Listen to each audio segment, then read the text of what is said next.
Hi, I'm Andy Schmuckler. I'm assuming that you've heard the news about Jeff Bezos this past week, where, at least according to reports, the owner of the Washington Post um, intervened uh, to prevent the Washington Post going forward with the endorsement of Kamala Harris. And the evidence that what this is about is that Jeff Bezos, the owner of the Post, had reason to fear that Donald Trump would punish him if he comes to power, and if Bezos had weighed in on Kamala Harris's, allowed his newspaper to do that. And there's actually some evidence that there was some kind of a meeting that shows a kind of a quid pro quo uh, for the day in which um, that happened at the Washington Post. The Post declared it wasn't going to endorse Kamala Harris, and then there's some kind of a meeting between the Trump people and some business that is part of the Bezos financial empire. Wow. There have been some very powerful statements that have been issued about this. The most impressive to me was a video put out of just a few minutes by um, Gary Snyder, the exceptionally uh, deep and clear-headed and big-souled thinker, a historian at Yale who's delved deeply into a whole lot of the sort of the demons at work in the in the human world, having written about the millions and millions who were killed in the bloodlands between Russia and Germany in the 20th century, uh, and books about tyranny and like that. He came out with a statement about one of the rules about how to resist tyranny is you do not obey in advance, I think is the expression. That it just it tells um, it's what enables a dictator to become powerful. Anyway, I'm not going to be able to do justice to it, but he indicates that it was a very big deal uh, for a newspaper to be making it self-censoring itself to appease a guy who might or might not come to power, who would make them pay for it. And he had good reason to think that they would make him pay for it, because when Trump was president, I think there are a couple episodes where Trump did things that uh, were interfering to hurt Bezos' businesses. Um, what he did already as president was extraordinary. But in American history, I do not believe there's ever been a time when the kind of threat that Bezos was rightly concerned about uh, was applied to some business by presidential power uh, to punish his enemies, to silence his critics.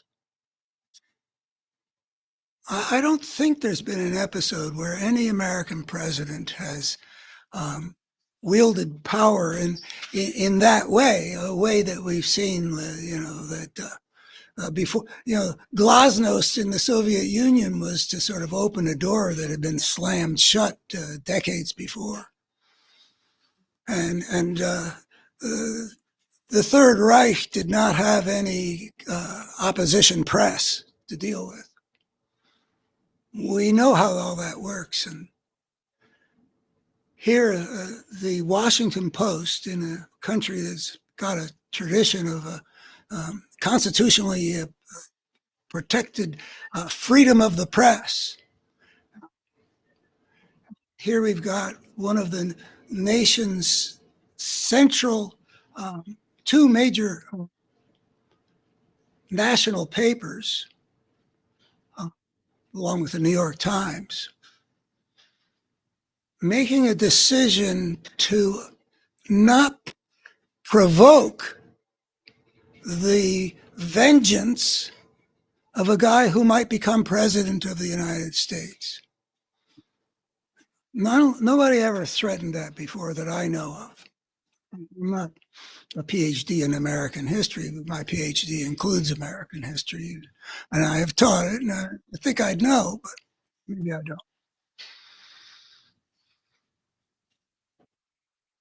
And Jeff Bezos has just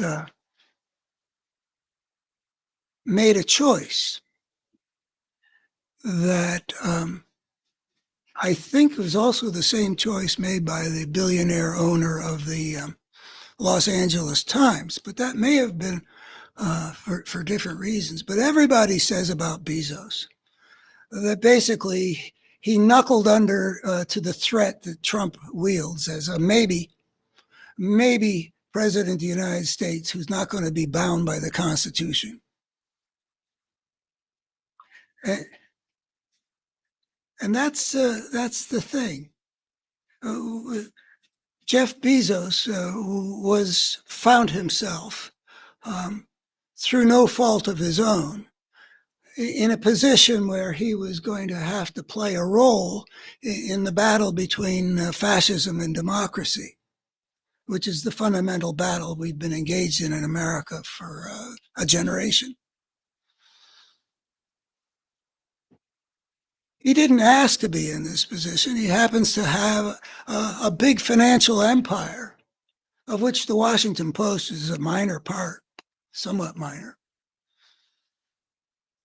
At a time when American fascism has gotten to be so powerful that we might get a President Trump again. We don't know. I'm optimistic, but we don't know. And here we've got a businessman who finds himself in that position through no fault of his own. And the decision that he makes is to appease the would-be tyrant to protect what? Here we come to a line in the Bible that is, I think, one of the more profound lines in the Bible. What does it profit a man if he gain the whole world and lose his soul? That is one of the fundamental questions that bedevil human civilization for reasons that I describe in that book, The Parable of the Tribes. But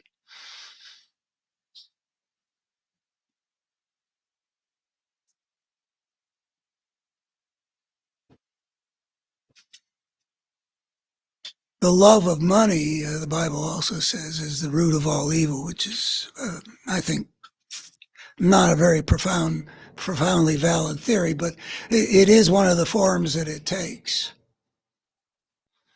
And Jeff Bezos is a guy who has been just enormously successful in amassing a huge fortune. He's not as rich as Elon Musk, perhaps, but he's way up there, I'm pretty sure. And what that suggests is that I don't think that happens readily unless one is very invested in growing ever richer, of making the fortune. It doesn't just fall into somebody's lap. It's something that a lot of people pursue, and people like Elon Musk and Steve Jobs, maybe, and Jeff Bezos. So I'm imagining, this is just me, uh, kind of imagining, well, why would Jeff Bezos do that? Was he afraid for his life, or was it just his capital interests that he wanted to protect? Now, in a morally more enlightened age, a person who is put in that position would be likely to see that, well, I didn't ask for this, but here I stand because what I'd be giving into is so destructive a thing that I just have to be willing to take some risk. And if the risk is what? Trump's going to take away some of my corporate wealth. Well, I'm not going to starve. I'm very far from that. But if you've been thinking um, a whole lot about what can I do to get richer, then the state of your sense of meaning is likely to be warped in that direction. I wonder what it was like for Jeff Bezos to look at that. If he even how much he perceived that he was.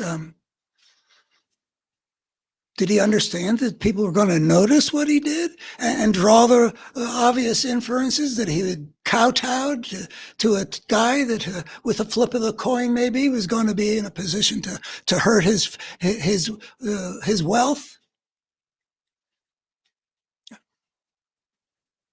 I don't know much about Jeff Bezos.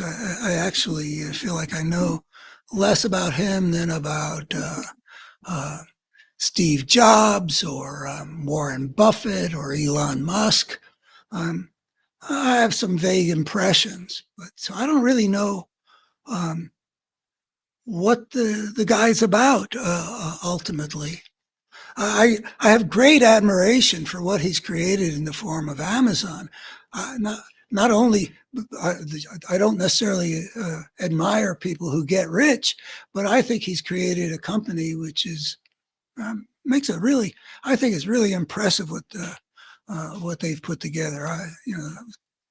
There are issues about how they treat labor and such, but still, there's so much that's well put together there. I just have to be very admiring, and I imagine that there's some of genius of Jeff Bezos that resulted in that, and I admire that.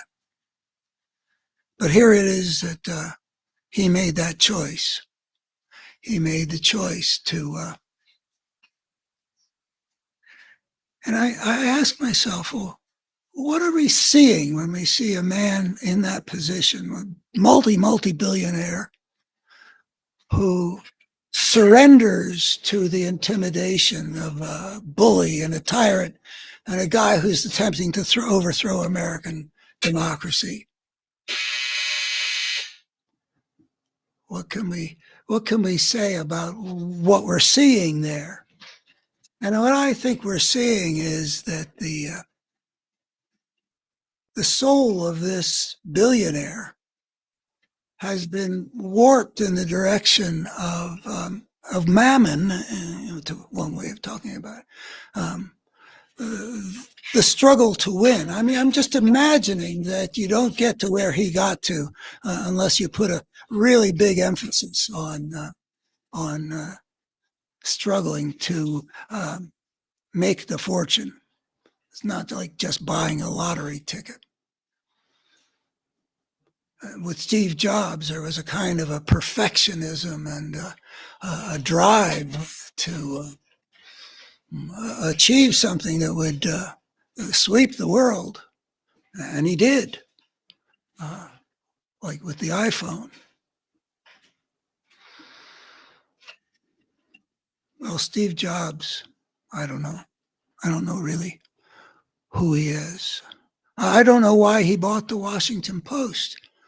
I guess he probably assumed, as most of the rest of us probably would have too, that having vulnerabilities of big financial interests with his businesses dealing with the government and owning one of America's two main national newspapers of record, that maybe that would create a problem if somebody like Donald Trump arose. Who would have foreseen that? It wasn't true in the days of Henry Luce and William Randolph Hearst and other big publishers. But in the age of rising fascism, it has become.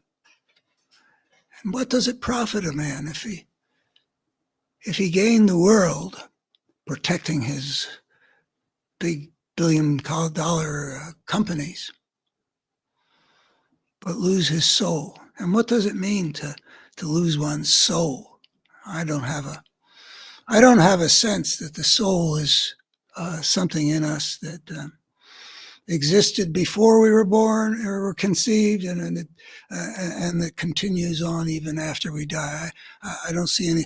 But on the other hand, I don't feel okay about just getting rid of the word soul, because I sense that it does refer to something. Because when we hear that line, but lose his soul, even somebody like me, who doesn't envision this disembodied thing floating around for eternity, has a sense that it does refer to something.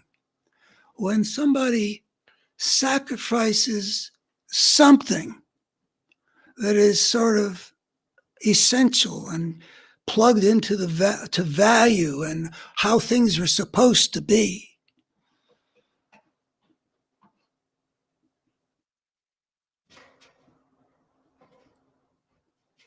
that there's something about Steve Jobs when he makes that decision that sets him apart from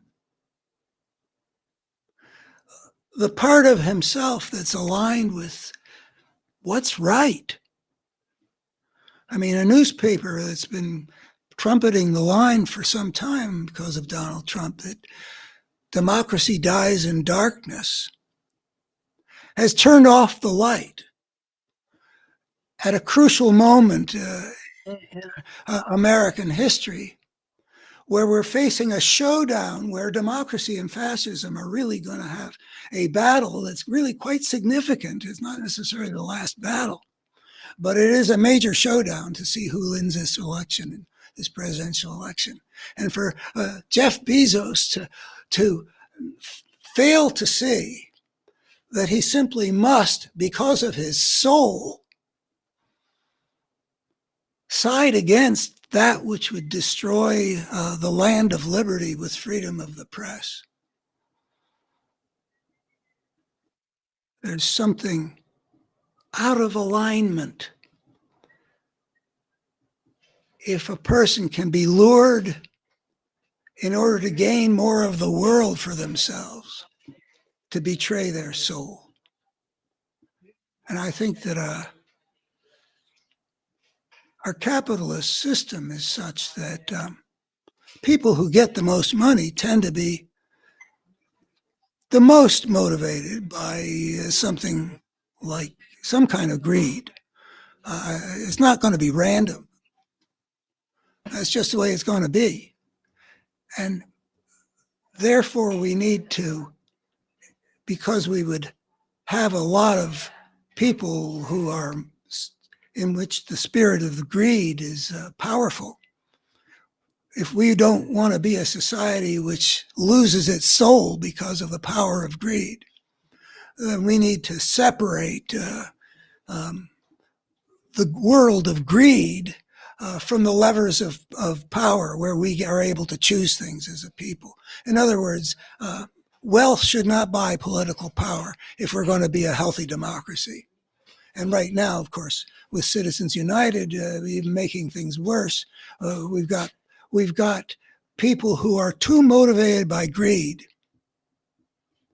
having too much power in the political system. And Jeff Bezos has given us one more mirror into the morally skewed nature of money power because of the systemic nature of the thing, that things don't happen randomly. And people who would betray democracy to protect their wealth, like Jeff Bezos, are going to be overrepresented in the ranks of the richest. So let's not let the rich get more than their fair share of power. Okay, that's as far as I want to go with this topic. Might be interesting sometime to talk about what do we mean by soul, but I'm not sure if I got a whole lot more to contribute. If you want to see the integrated picture I've put together of what our human condition has been and what the story has been of our species and the nature of the challenges that we face, including in this presidential election, I invite you to watch my other videos, subscribe, and also I invite you to go to my website, abetterhumanstory.org, where I really have worked hard for a very, very long time to illuminate our situation as human beings. And I think I can show some things that are not widely understood and that have important implications for how we understand ourselves, for how we understand the way our history has been, and for how we go about meeting the challenges that we have to meet. So, abetterhumanstory.org. Thank you for listening. Appreciate it, really.